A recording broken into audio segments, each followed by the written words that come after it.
चीन की media reports के मुताबिक जिनजियांग प्रांत के तारिम बेसिन इलाके में दुनिया के सबसे जिन्हें कृत्रिम छेद की खुदाई का काम शुरू भी कर दिया है। हिसाब लगाया जाए तो ये छेद लगभग 10 किलोमीटर से भी ज़्यादा गहरा होगा। ऐसा करने के पीछे चीन का मकसद पृथ्वी से जुड़े कई राज जानना है। स्पेस के साथ अब चीन पृथ्वी की सतह के नीचे रिसर्च में भी तेजी से अपने कदम बढ़ा रहा है। ये छेद 10 महाद्वीपीय परतों से होकर गुजरेगा। इसकी मदद से जलवायु परिवर्तन, महाद्वीपों का इतिहास, जीवन का विकास और पृथ्वी के इतिहास से जुड़ी कई जरूरी जानकारियां मिलेंगी। वैसे चीन की ओर से इस खुदाई और इसके पीछे के असली मकसद के बारे में ज़्यादा जानकारी उपलब्ध नहीं कराई गई है।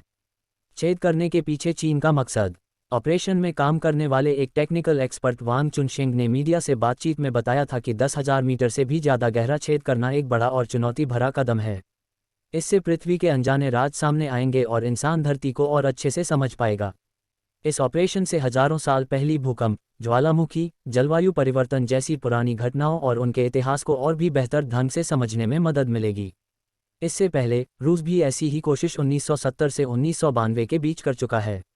22 सालों में रूस धरती में सिर्फ 12,262 फीट गहरा ही छेद कर पाया। फिलहाल ये होल ही दुनिया का सबसे गहरा कृत्रिम बिंदु है। रूस के बाद अब चीन ने भी इस ओर कदम बढ़ाया है। वह छेद करके पृथ्वी के विकास के इतिहास और उसकी संरचना के बारे में और भी ज़्यादा जानकारी हासिल करना चाहता है। ये खुदाई चीन के सबसे बड़े मरुस्थल तकलीमकान में चल रही है। इस हिस्से में रेत और धूल भरी आंधी से जूझते हुए काम कर पाना बेहद मुश्किल हो जाता है।